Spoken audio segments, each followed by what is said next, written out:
Well, anything from maybe when we started farming 10,000 years ago, and even earlier actually, we're realising now, not really farming, but they were actually processing grasses and making something from them. So no, that's hot off the press actually. We only just know that 30,000 years ago, they were actually making a sort of porridge. They were doing a lot more than just hunting.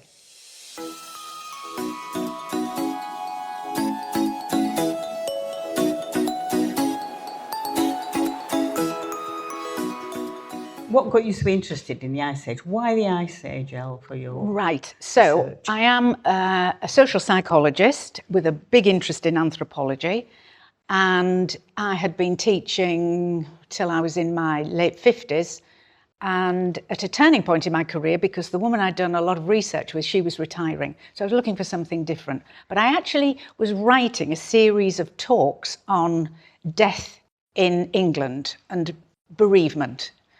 And I came across, doing some search on the internet, I came across a couple of burials in Russia that were 28,000 years old, of two boys that had been buried in a single grave pit in the permafrost, head to head.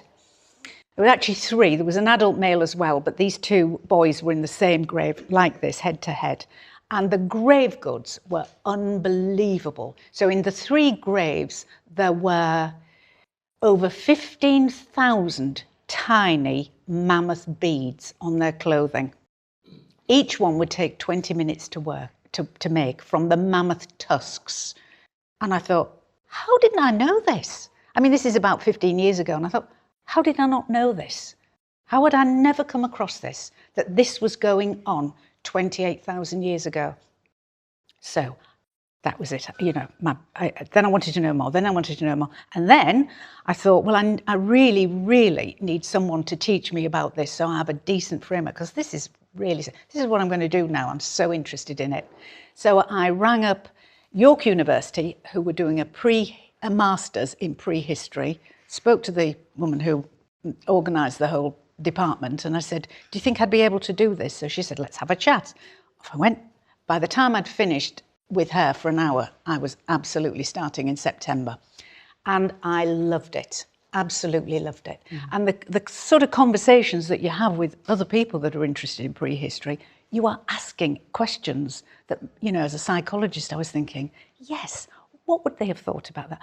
What would they have made of a rainbow? How would they have explained a rainbow 30,000 years ago? Or if they found something like an animal bone that they'd never seen before, which wasn't an animal bone that they hunted, what would they make of that? Or if they found an object that wasn't something that they'd made, because these objects could go back another 100,000 years, and they could actually find it in a rock shelter somewhere and say, this is like nothing I've seen. How would they explain it? So these thoughts were going round and round in my head, you know, because they do. Intrigued. I was utterly intrigued. Yeah. Yeah, so that set you off. That set me off. That's what set you off. So then you went and looked in some caves and look at some paintings, didn't you? So yes, so I came across a chap's name repeatedly in the literature, this chap called Paul Barn, and it turns out I thought he must have been at Hull University. I'm from Hull. I thought he was from Hull University in the archaeology department. Turns out not. He was an independent researcher and had been, he's probably the world's leading cave art specialist. He's been doing this for 50 years. Lives 10 minutes away from me. What a coincidence. Never met him before. Turns out he lives 10 minutes away from me. So that was an opportunity not to be missed. So we met up and he said to me, would you like to go and visit some Ice Age caves and I'll show you some Ice Age paintings? Would I? So he's taken me since then, that was probably about 14 years ago we started, but I must have been in 50 of the best decorated caves in the world.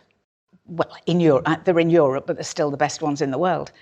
And so that took me on a very exciting journey. And I think probably the second trip was when I had the first ideas to write a novel, because I enjoyed the experience of being in the caves. It was actually terrifying at times, unexpectedly terrifying because I didn't know what I was letting myself in for. But I wanted to sort of have it on record, what I'd done and where I'd been. Just so when I was an even older lady than I am now, that I would be able to remember, and that maybe, you know, my grandchildren would want to remember.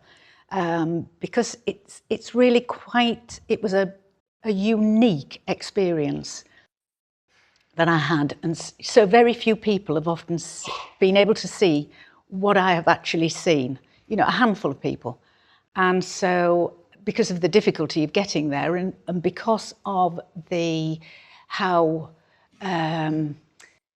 fragile some of these caves are, you know, that you just can't be going in willy-nilly, you know, it has to be to do your research.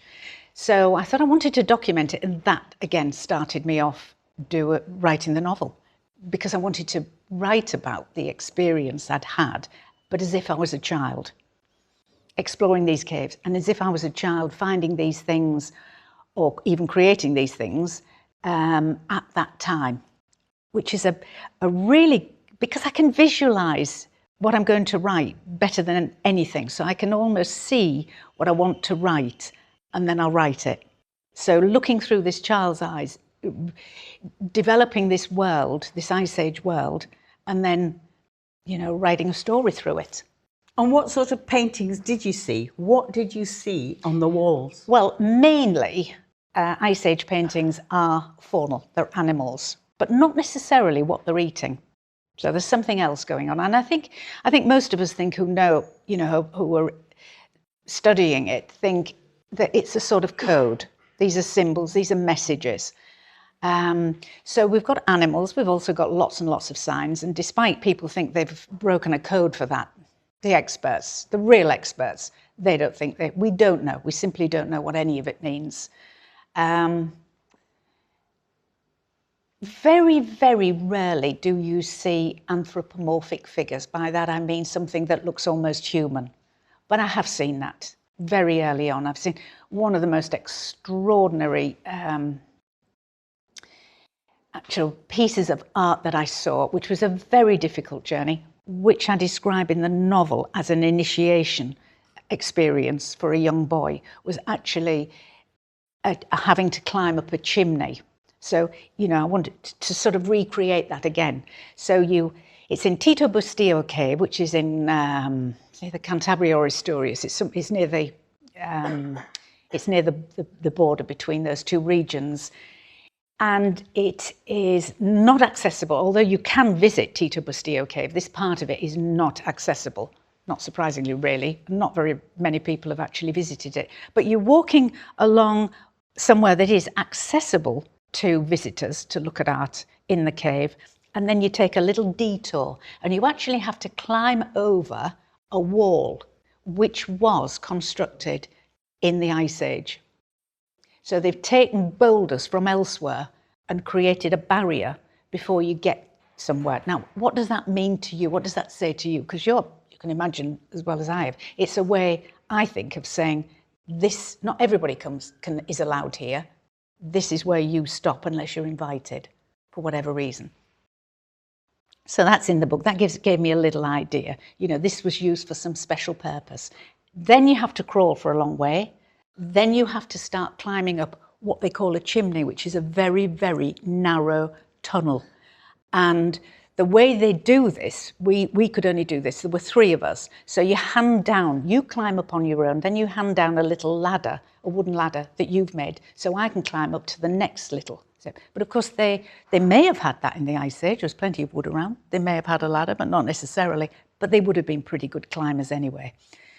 And because they had no fear of going in these caves, they were managed to climb everywhere, and they have never ever found the remains of someone who has died in a and the fossil remains would still be there because of the climate in the cave. Never found anyone that's died in the cave accidentally or deliberately, although some people are buried in caves, but that's another story. So we have all of this, This takes about, I don't know, must be getting on for an hour.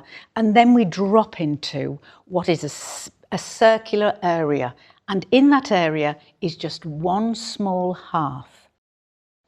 And hanging down from the ceiling, you know all about stalactites and stalagmites, don't you? But hanging down from this ceiling is just one flag stalactite, which is the shape of a flag. And on one side is painted a female, little anthropomorph, a bit like a doll. And on the other side is painted a male. And we know it's a male for the obvious reasons. And this is, underneath would be the fire. So when this is lit up, because if you shone your torch, you would see this flag stalactite is sort of iridescent. It shimmers and it seems to move. And most interestingly, at the side has been a little man-made constructed seat that you can sit on and watch this. This has been dated to 35,000 years ago. So 35,000 years, people were going in here, managed to get in here, paint that, just something special. Now I ask you to think about this, because this is something that we're asked often. Do you think that was a religious experience? Do you think these people believed in, say, an invisible world, or another world, or a world beyond the world that they lived in? Because that's a question I've asked myself time and time again. And I've moved my position on that since I began to study Ice Age burials. I have moved my position to thinking, who's nodding? Who thinks they had a spirit world? Of course you can. People born with this necessity to actually believe in a hereafter. I don't know if it's more in the past, but it's part of our psychological. I'd actually frame that another way. Rather than a need, I think our brains are set up that way. Yeah, to see the way that we can't explain things, we'll explain them in a certain way. And it does make sense to think there is something else as a way of explaining things that you don't know the scientific reason for. So I think, yes, as human beings, we are set up to believe in the supernatural, to think there is something supernatural about the world. That would make sense. Not until we started to understand science, Darwin and all the rest of it that followed, do people then push back against that and say, no, there's a rational way of seeing these things. So, back to you, back to the next question. Well, I'm going to be here all afternoon. I know. I knew that was a danger. No, I was just going to say, would you like to read a piece for us now? This one fits in nicely, I think, now. Right. I'll keep it short, but it is a lot of the novel is about the spirit world, the community that my protagonist lives in are steeped in superstition. And when things happen, climate change is happening, the end of the Ice Age is happening, all sorts of things are happening that are not in their stories, they haven't heard of. So what are they going to do? Well, they start talking to the spirits. You know, this is the way they'll dig deeper into their beliefs and say, well, we must be doing something wrong. We'll do something that we'll ask for renewal, we'll ask for this. But my protagonist sees things from a different. So in the story is this conflict. We get him against the rest of how difficult it is for an outsider to push back against any set of beliefs and say, there is another way of thinking. And if we carry on thinking this way, everything's going to go wrong. But this is one of the girls, she's preparing for the gathering. Now, we know these things happened. We know in some of the super sites during the Ice Age, some of the big rock shelters, the Biggs Cave, that hundreds, if not thousands of people gathered from all over, and they would all come seasonally because the archaeologists can see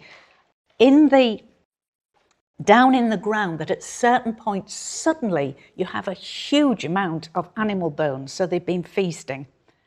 And so you can work out that normally there's only, and we know that people lived in groups of 30 to 50 because in a certain sort of area or territory, you only had enough food to feed that number of people. But then seasonally, people would come together probably to find mates, exchange ideas, exchange goods, surplus goods that they'd made, because we know that people what we call manufactured goods on a big scale. you know, if they'd got a surplus of something, they could exchange it for something else. I mean, they were humans just like us. They thought just like us. And we are as we are because these are our ancestors. You know, it explains a lot of our behaviour, which is often quite hard to explain. But it's because the circumstances they found themselves in, they had to be very clever to survive. So they were thinking of everything they needed to survive. Anyway, so I'll read a little, just a short bit from the book. Matcha had thought about this moment ever since she'd been chosen and understood the honour of performing this sacred ritual. The rock shelter was filled with early morning light when she arrived, alone.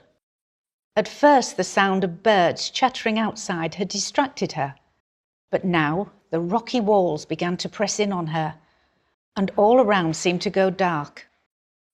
She looked down at the sacred ochre she was holding, the blood of the first walkers.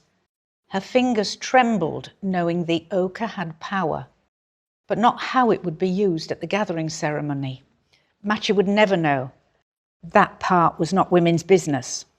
Her mouth was dry and she took a deep breath to calm herself. For a few moments she felt afraid, and for days she had imagined every part of the ritual over and over again. She knew she couldn't make the slightest mistake or the ochre would not gain its power. She believed her long-dead ancestors were watching her. Begin, Matcha, she told herself, and in the dim light she worked. She ground the ochre over the stone slab, gradually turning it into powder using a flint from the women's sacred bundle. When she was satisfied it was ready, she sprinkled in the water, gradually turning the powder into a paste with her fingers. Her eyelids fluttered as she felt the rhythm of her movement flow through her fingers all the way along her arms. She sensed the slightest change as it became spirited. Relief came like a gentle breeze sweeping over all her earlier fears, and she allowed herself a smile. The effort had made her light-headed, and for a few moments she closed her eyes and thought about her future and her new life ahead. She had been promised to him at birth because their totems were perfectly suited, and it was the way. Matcha had no say, and she knew it was wrong to wish otherwise. Perhaps by the next gathering she would have her own child growing inside her. Suddenly something felt different. She felt the hardness of the rock she was sitting on, the birds squawking outside, and the smell of meat cooking drifted into the shelter. Matcha blinked as sunshine lit up everything around her. So, yes, they did this. They ground ochre and they used it copiously. They used it on all of the bodies that they buried. They didn't bury everybody, but they singled out certain people for burial, and they were always saturated with ochre, even infants and children. So it was really important to them. And it's still used today throughout the world. You know, it has all sorts of advantages. It can be used as to protect yourself from insect bites. It can be used for cosmetic purposes. And the image that I told you about in Tito Bustillo, this is what they'd used. And it sticks to the walls, it sticks to things. And then, of course, over time, the water that's rippled down, the same water that makes the stalactites, that gets covered over and the images are protected underneath. Yes, thank you for that. So to go back to the book, you wrote this for young people. Yes, I did. Why? Why did I write it for young people? It just seemed right. It just seemed right. It just seemed right that I wanted to talk through the sort of the eyes of a boy. I wanted to tell the story through. I don't know if any of you have heard of the cave clan. Name escape. No. No, it'll come to me in a minute. But there was in the 80s, I've not read them myself because I didn't want to read them and then think well, God forbid there was any plagiarism, so I avoided reading the books. But she was very, very successful in the 1980s. She was really the only person that ever wrote about Yes, yeah. Jean Owl, yes, 6 books. And she was actually a friend of Paul Barnes. When I say a friend, she's American, but he did quite a lot of work with her. She wrote the books, took a long time to find a publisher, but when she did, she made millions, absolutely millions. You can still buy them today. They're incredibly popular. But her girl that could do everything, I mean, this girl was a super girl. She could do absolutely everything. And she managed to go all the way from the period when we were living with Neanderthals all the way through to the end of the Ice Age. She was so remarkable. All in the 6 books. And she pretty much invented everything. And I kind of thought, no, I'm not going to have that. I'm not going to have a super girl. It's about time we had a change. And the boys had a bit of a look in. Because we've had a period of this for a long time where girls can do everything and boys are really the ones, that have had to take a back seat. And I kind of wanted the adventure that a boy would have. He would be doing the adventurous things that perhaps girls wouldn't be doing during the Ice Age. So it just seemed to fit quite well. And he was an awkward little individual and pushed back against everything. And it just seemed to suit this character, really. Yes. It just came to me. That's how it had to be. Yeah, and he is different, isn't he? And he does push back against what the rest of his clan believe and think. And he wants to change that, doesn't he? Yeah. And that was intentional, was it? Absolutely, right from the beginning. Yeah. But I wanted him to be, because it's, again, something that's always fascinated me, relationship with animals and the way that we see animals. So what I've also, I've read quite a lot of anthropology and about different hunter-gatherers in the world. I mean, there's about 10 million hunter-gatherers still alive in the world today. Hard to believe, and that is a guesstimate. But in pockets all over the world, there are people, okay, they've been marginalised quite a lot by, other people pushing against them, wherever they are in the world, whether it's in, the Arctic or whether it's reindeer herders in Russia and Siberia or wherever it is, in the Amazon or the Naharinyan in southwest or northwest Australia.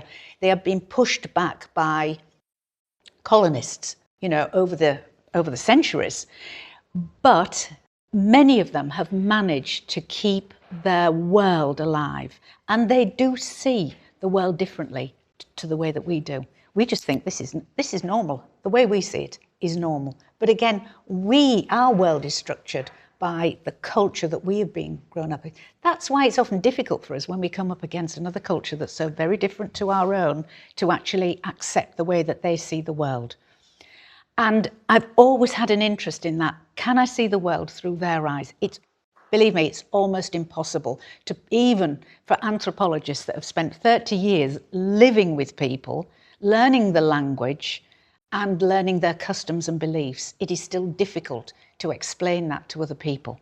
But I have spent quite a bit of time trying to get my head into this. So I wanted to create a world that was different to our own for other kids to read about, to try and get them to shift their way of thinking and seeing, oh, what would their world be like if they were hunter-gatherers? Well, it's a world that is wrapped around them. The landscape is just wrapped around them like a cloak. They are part of it. They are part of the landscape. We have pushed everything back away from us. It's there for us to exploit. It's there for us to dominate. We don't have a reciprocal arrangement with it like hunter-gatherers do.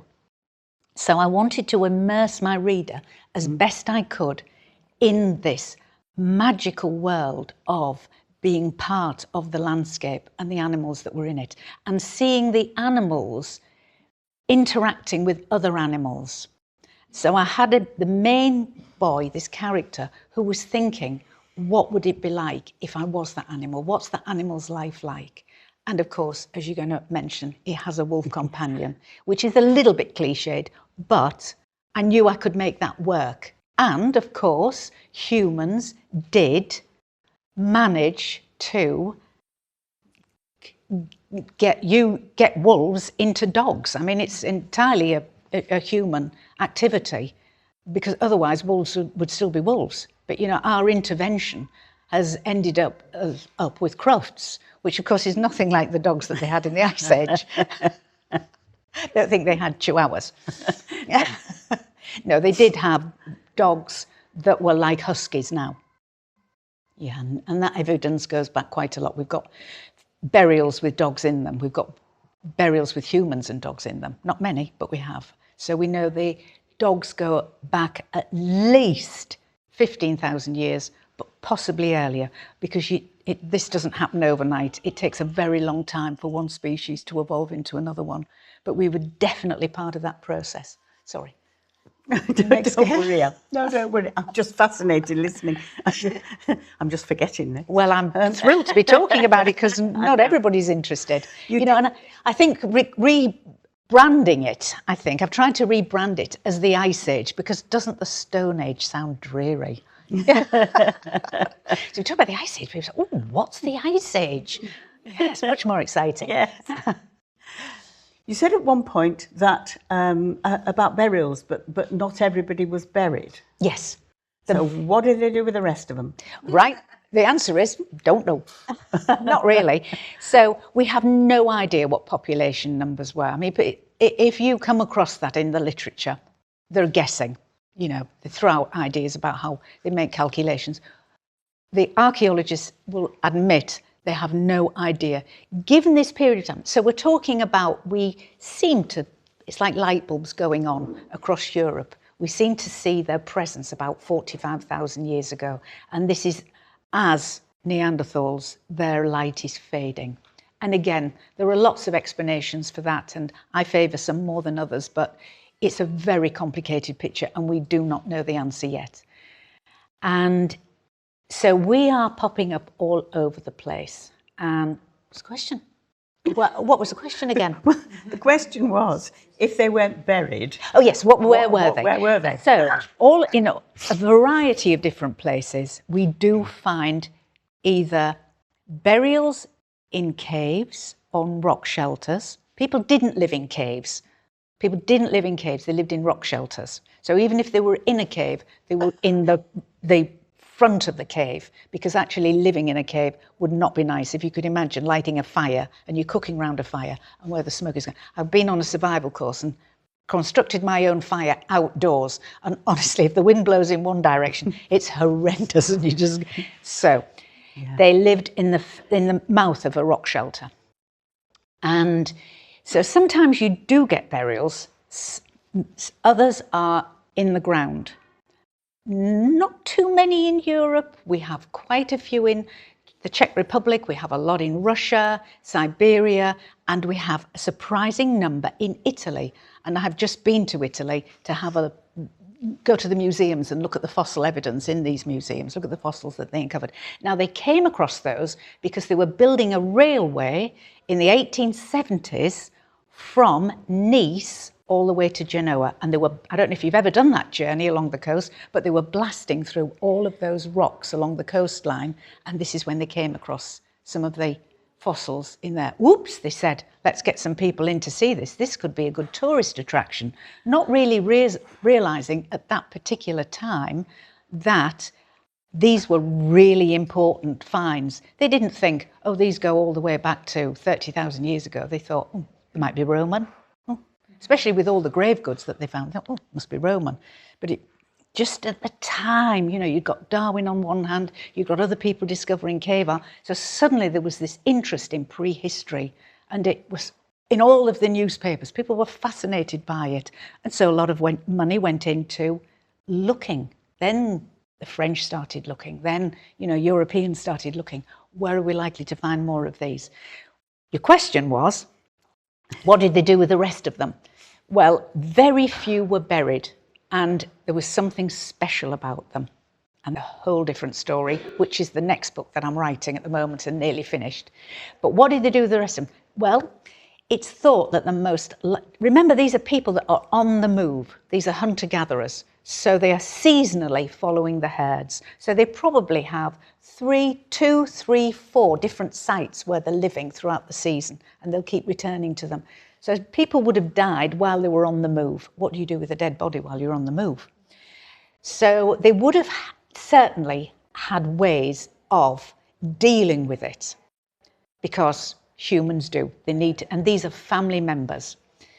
So, and there's so much there to suggest that they cared just as much for their family members and their community members as we do, if not more so, because they were tight-knit families. And hunter-gatherers, again, going back to ethnography and anthropology, we know that hunter-gatherer people care a great deal about their children and their families. So they would either had to leave them there to return to nature, shall we say delicately. So not a very nice thought, but maybe there was some reciprocal arrangement. We take from nature to survive, we will leave something from nature, because this idea does still exist among some hunter-gatherers. They will leave people out to return to nature, to be scavenged, which isn't a pleasant thought, is it? To us, we'd be horrified. But to people, once you've got your head around it, you think, yeah. But some people they were burying. But most people, I think, would have been left to nature. On the way back, if there was any remains, they possibly collected the bones and either carried them with them or deposited them somewhere, because you do find human bodies. But say for a site like Sungir or Malta Beret. Now, Malta Beret is fascinating. It's near Lake Baikal in Russia. I don't know if any of you know where that is, but it's right up in the north of Russia. And people have been there, we know, for over 40,000 years. And there were camps there. There's evidence of camps there for over 30,000 years. How do you get your head around that? That people were returning to these same sites for the hunting season for 30,000 years, coming back again and again. It's just extraordinary, isn't it? So all of those, how many generations of that is that? 30,000 years, it's how many generations returning to the same site. So here they do find burials, not many, but they also find human remains near the living site. What they don't do is have cemeteries, not until the Neolithic. They don't cremate people because they wouldn't waste their wood, wouldn't waste wood. So there's no evidence of cremation, not until, again, the Mesolithic, the Neolithic. And there are no cemeteries. There may have been a taboo against that, piling up dead bodies together. Bad. That is bad in some way. Again, we see that from the ethnography of other people. They don't like an accumulation.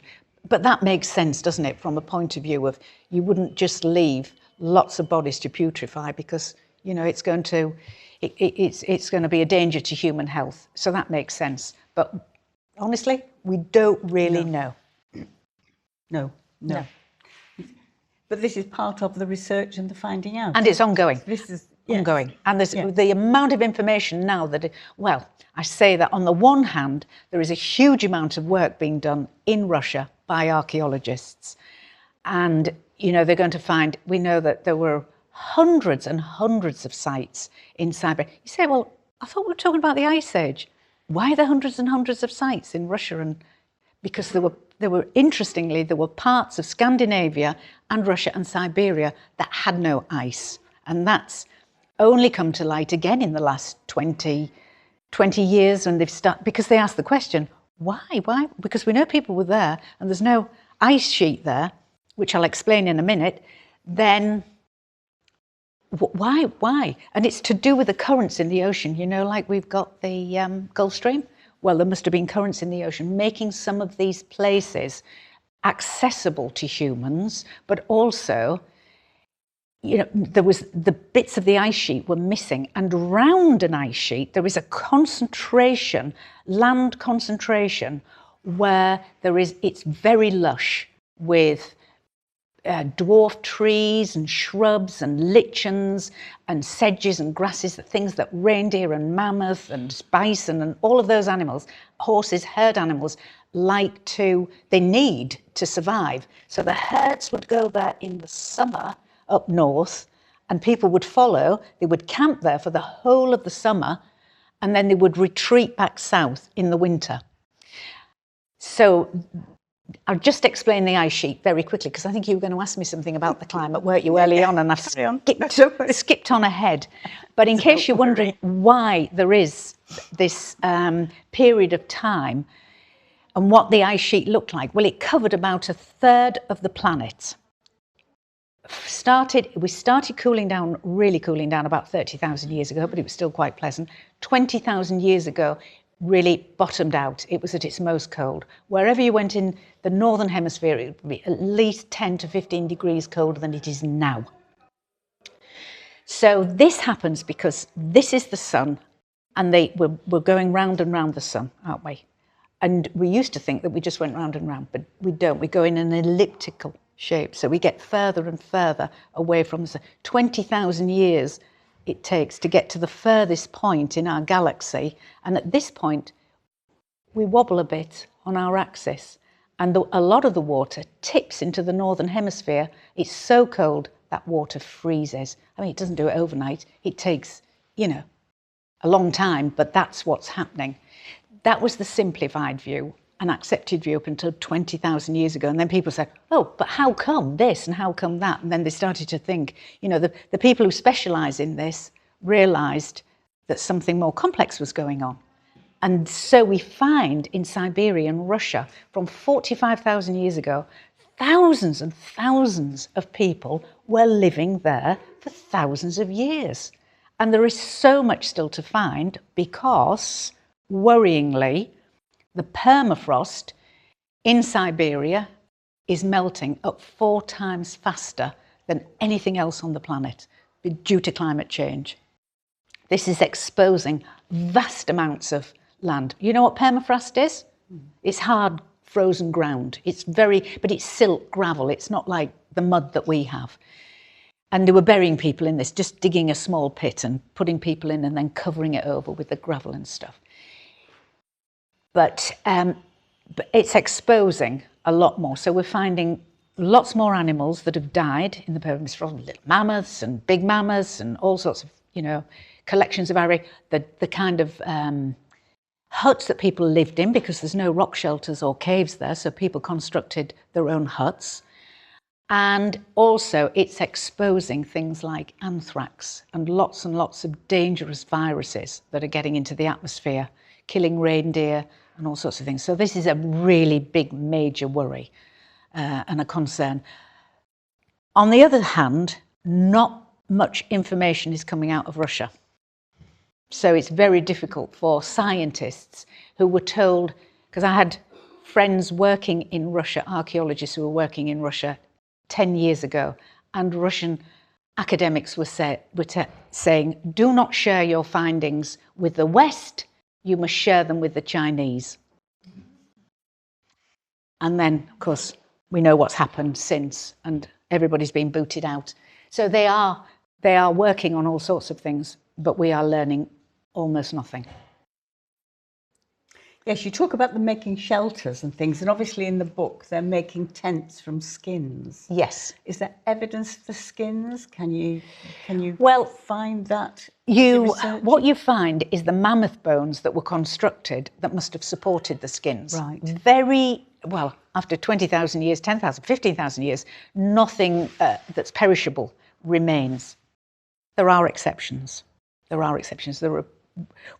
was something found again in Siberia, a 10,000-year-old wooden, what looks like a totem pole. It's very long. It goes up. I think it's something like 20 feet high. It's got 8 different faces on. So this was in pieces. They found it in a peat bog, workman, back in 1800 and something. But it's been recently rediscovered, and it's now in a museum. So again, and you can find rare examples. So we know they were doing things with wood. It's obvious. They were doing things with everything that could be useful. Yes. They were very practical people. And we have examples of textiles, but they've been pressed into clay. So we can see that they were making textiles because they've either leant against something or the impression's been found in clay. We know that they were making things with clay, but they didn't necessarily make pots out of clay because, well, if you're on the move, they're a bit heavy to carry. So they would have made containers out of animal skins and maybe wooden things, I don't know, things that were lighter to move around with them. But lots and lots. We've got huge areas in, say, in the Czech Republic and in Siberia, where you have massive, an area as big as this, which is just the mammoth bones have collapsed. So there'll be this, the scapula or the skull of a mammoth supporting various femur bones that have been then they would throw over. And of course, we've got the scientists who have calculated exactly how many skins that would require, how long those skins would last, how they were constructed, how long it took them to put them up, whether they were there permanently or whether they were only there temporarily. But not only were they people's living accommodation, yes, and they had to have something. If you think what the temperatures must have been like at night time, they were using these constructions, and sometimes they dug down deeper so that they had an underground area that they could take shelter in, perhaps overnight or when the temperatures really plummeted. And some of these were so big, they must have been storage facilities rather than domestic dwellings. Right. Right, but obviously they had to have clothes or coverings or yes, something. Oh yes. So, did they have anything other than skins to use to? Well, they certainly made textiles because we have evidence of them. I mean, you only need one or two examples to think. Yeah, and a lot of the garments, they would have nearly always been in skins. Yeah. Something like, you know, the Inuit wear today for reindeer herding, or the reindeer herders, you know. Yes. I mean, obviously, sometimes they've got, I mean, these are driving around in ski-mobiles, those thingmobiles and snowmobiles, they call them, don't they? And they've got jackets on from North Face. So, you know, even now they've moved into modern times, but a lot of them still prefer their traditional wear because it is even better than anything we can manufacture. The heat, sometimes, you know, when Europeans have gone and they've worn their clothing, they've said, I've got to take it off. It's too warm. I can't bear, even in sort of sub-zero temperatures, wearing skins and the way the heat gets trapped in between the layers. It's overwhelming. It's just too hot. So they were very, very effective. Yeah. And wherever they went, they took needles with them because you wouldn't even have a gap in this material that let the freezing winds in because you could get frostbite. So anything would require, probably the clothing lasted for about a year and then it would be replaced. Bone needles, presumably. Bone needles, some of them needles. big, some of them small, yeah. Yes. Yeah. Slightly conscious of the time, Elle. Yes, I'll whip through these questions. I just want to go back to the book a little. I want to go back to the book a little bit because you talk about the fact that they were in the Scandinavian areas or in those regions. No, my people were in Spain. Were they? Yes. Right. This is the name. You think the name's Scandi that I've chosen? Yes, I do. Yeah. You see, I was looking at the names. I was looking at Kurisan, and his father was Kuri. So I'm thinking this is the son of Kuri. Yeah. Is Kurisan? Yes. Yeah. And it sounds Scandi. It does. Yes. Well, I just tried to figure out how to do that. If they go through an initiation and get their own name, which is something different, yes, what was their name before they got that name? And I go to anthropology and go to the Nacharinyan, and they don't give their boys names until they get to puberty. And that's a way of suppressing what we would call an ego. Because boys get above themselves, they say, and you've somehow got to keep them thinking about their responsibility is to the community, not to themselves. And that's probably some of the idea I got for the book about, you know, this push-pull against, you put the community first, and he's saying, no, it's me, I'm interested, and I'm special. And they're saying, no, the tribe comes before yourself. And that's something that a lot of hunter-gatherers press on their boys. The girls seem to just follow their mothers and are quite happy to go along with whatever it is that, is their belief system, their way. But with boys, they can be quite tricky, as we know. And so this is a way of making them not be individualistic until they achieve what they consider to be manhood and have responsibility when they get to puberty. And then usually they're taken off for quite some period of time with a male relative, taken somewhere and spend a long time away from the community until they're ready to be reintegrated. So these sort of ideas I've picked up along the way to try and inform me about how to tell this story. But going back to the names, well, we are all Scandis. If you're of European descent in the UK, most of us are sort of Viking or Anglo-Saxon. I mean, they all come from Scandinavian Germany. The Normans came. They came originally from Scandinavia, moved into Normandy because they were pushed out and developed kingdoms in Normandy, and then came over here. And we know what happened after that with William the Conqueror, don't we? But a lot of our names have a Scandinavian. My own is Clifford, which is a Viking name. But we also have son at the end of a lot of our names, don't we? So it was just really a play on words. Yes. And then I had what if there's two kids? What do I do now? So his son, then he's the son of, and he's San. What if there's two boys? They can't both be the same name. I'm going to have to think of another. Anyway, I got round that. But it has, in many ways, there's a very modern theme in there, isn't there? Because the theme throughout, as it works its way through, is about accepting change, or about accepting that things may have been different, like the fact that they discover that the women at one point were more powerful than the men. So you've got a lot of the modern themes in there, haven't you? Mm-hmm. Do you think that, I mean, is this part of showing the evolution throughout time over and over again? Why did you choose to have that element running through it? Well, that came later. Right. That came to mind later. I was well into writing the book and I thought, that might sort of mix it up a little bit. Probably just something, things ping into your head because you may be watching something on the television or you may read something and you think, women... So in the back of my mind, I thought women have made huge advances in a relatively short period of time. And if we look back through history, there have been times when women have really had considerable power, especially women who came from wealthy backgrounds, had considerable power within societies or within the culture, and then it's been lost. So that idea came to me that we seem to have made big strides forward, but then at the same time, we've got the pushback, haven't we? We have really got the pushback now where there's lots of things happening with, on the internet and on all sorts of media sites where men are telling an audience of men and boys how to treat women, which is withdrawing that sort of equality from women. So I thought, even when you're young, you should,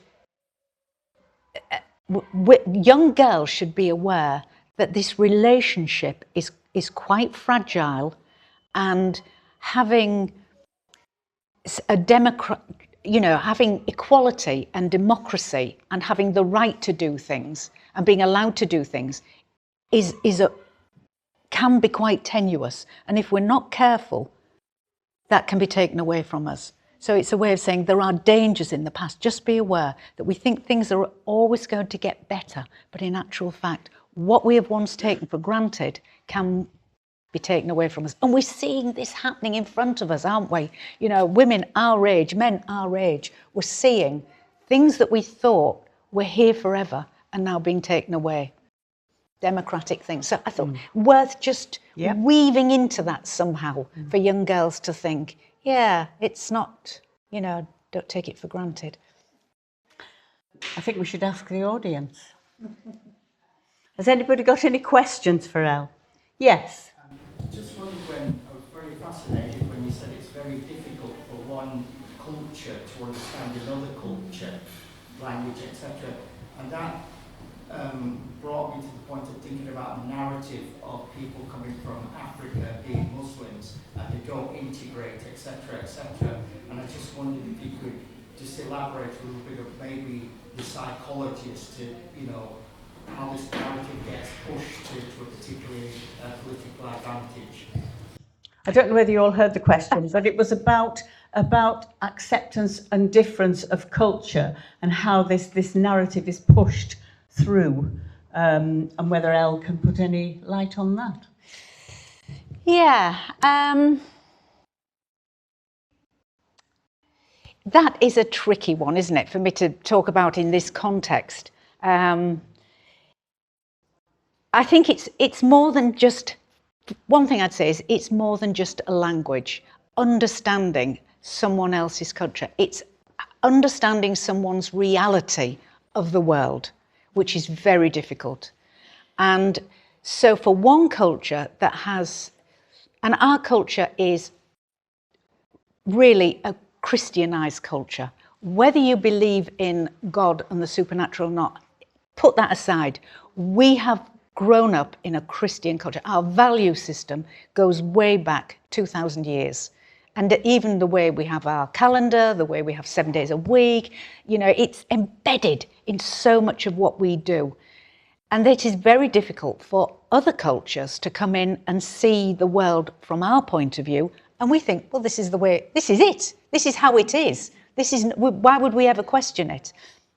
So for us to say, imagine a world where if you commit an atrocity, you will be rewarded by going to paradise. To us, you think, this is, they don't really think that, do they?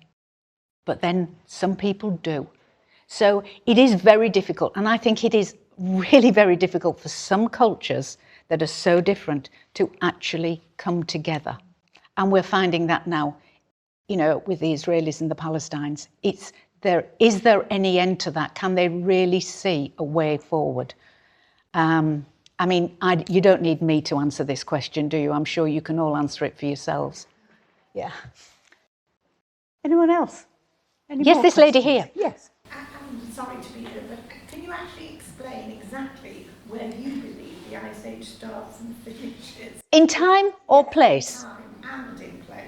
Yes. So the Ice Age, we're living in the Holocene, which is an ice age. It takes about 100,000 years. I mean, it comes as a surprise to us, but that just happens and then it rolls over and repeats again and it repeats again. And the planet's been around for so long, you know, and our species, Homo sapiens, are probably, not absolutely sure, but they've probably been around for something like 200,000 years. But of course, at this particular time, when we emerged out of Africa, out of the Rift Valley and started, and this is, you know, well established.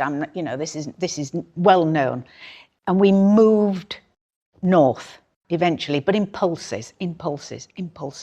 And earlier species than ourselves, our earlier ancestors, Homo erectus, had already left Africa and moved north. So when we came out again, we were meeting ancestors like Neanderthals that had come from the same origins as ourselves.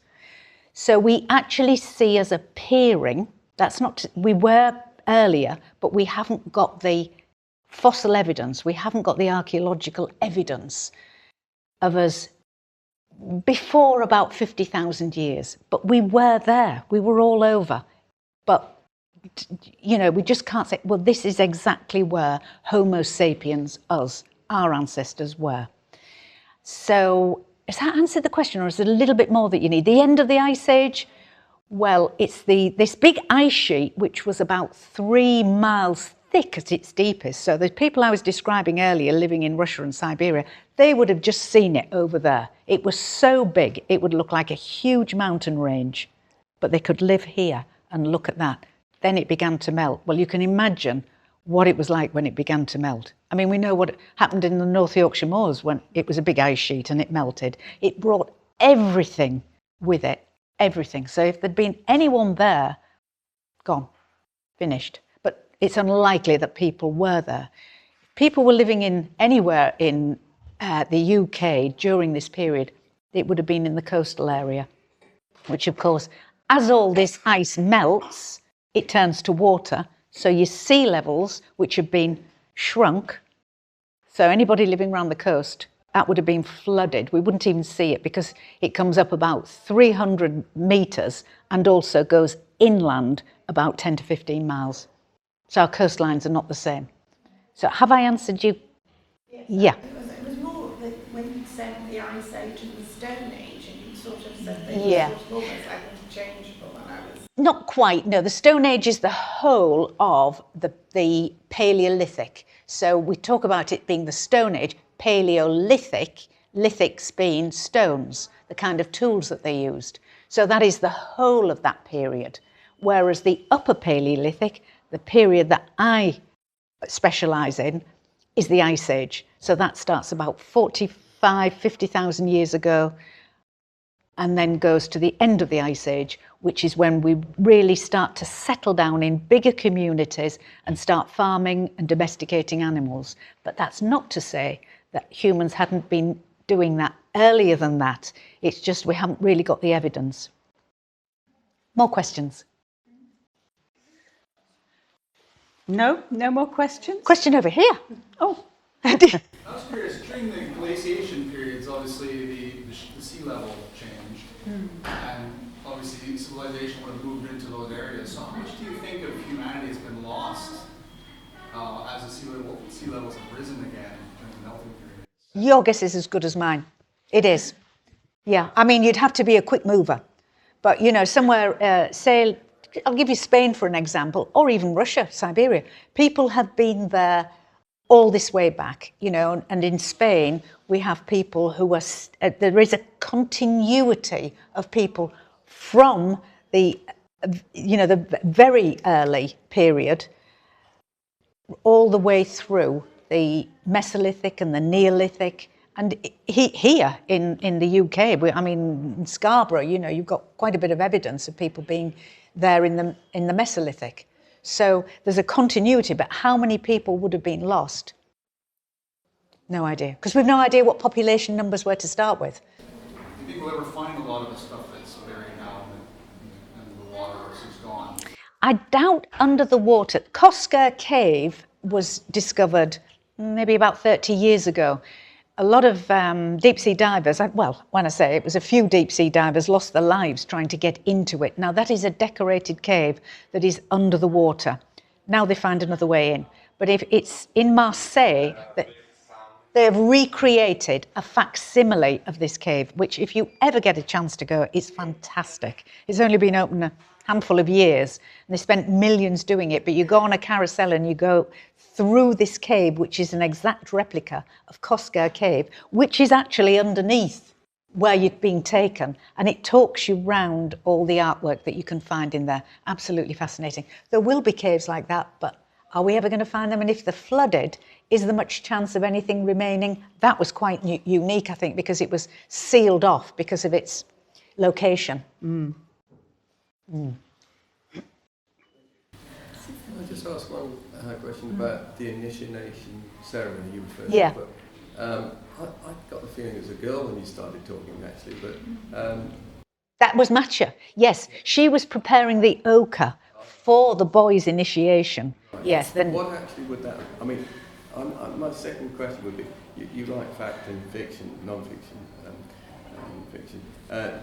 They have to be very independent activities when you're writing the books, presumably, but you've got free rein, really, to some extent with the fiction. Obviously, it must be quite interesting to do that. So, what was your thoughts about what that ceremony might have been? Well, I didn't want anything too horrible because I'm writing for sort of 12, 13, 14-year-olds. It So, worried me, actually, when you read it, really, because I thought it's a bit an adult theme for a second. what an initiation? Well, yes, except that kids, I mean, some of J.K. Rowling's stuff towards the end involves, you know, torture and all sorts. I mean, it's quite scary, and kids seem to have lapped that up. So you can't, you know, you would. Fairy stories. Yeah, they can. I mean, Quite like that. yes, yeah, and anxious, getting anxious about what's going to happen next, what's going to happen next, what's going to happen next. So this was just, you know, grown men getting dressed up the actual difficult initiation was for this boy to climb up this chimney, which was the one that I described. And that was quite scary. But taking that into account, these kids would have been really good at rock climbing, really good at collecting eggs and that sort of stuff. Because hunter-gatherers do it now from a very early age. These kids skimmy up all sorts of things, you know, just using their bare hands and bare feet to climb up stuff. Not a thought in the world of fear. But what happens is he just gets his back scratched. But they rub the ochre into it because it stops the bleeding. And that's what it's symbolic, yeah. It's nothing too horrible. But some of these things are quite horrible. You know, there are a lot of ethnographic examples where horrible things do happen to both boys and girls because they think that is the transition into adulthood. Something that, you know, and if they can't do it, then they're not good enough to be a hunter, or they're not good enough to be a mother or whatever, or be part of the group. So some of these can be really quite, you know, I'm thinking of one where boys have to actually walk over hot burning, you know, whether it's logs or coals or what have you, and they actually have to walk over it or run over it or whatever to overcome. It's about overcoming fear. Yeah. So looking at, you know, boys having to do something to prove that they're a man, and get that in Walkabout as well as the Aborigine. But now in our country, men are a bit displaced. There isn't anything at puberty really to show that they are men anymore. So is that a loss really in society, say, compared to the Ice Age, or compared to times when men had to prove or had a man as a guide to help them? Well, that's a judgment. You could make that as well as I do. I mean, it's not really up to me to say whether that's a loss to society or not. I think, you know, young men feeling utterly displaced and not having sort of guidelines to feel purposeful is certainly, you know, we've let them down if that's the case. But if you are interested in this, there's a really good book called Men's Business, Women's Business by Hannah Gordon, I think it is. And she compares the Aborigines with the Western world for all sorts of things. You know, it's looking at the two different, because she lived with them for a long time, and she compares the two, the difference, the positives and the negatives of how, you know, we encourage independence. They don't. You know, you've got to, you don't think of yourself first, you think of the community first. But, you know, that's a judgment that any of you could make, you know.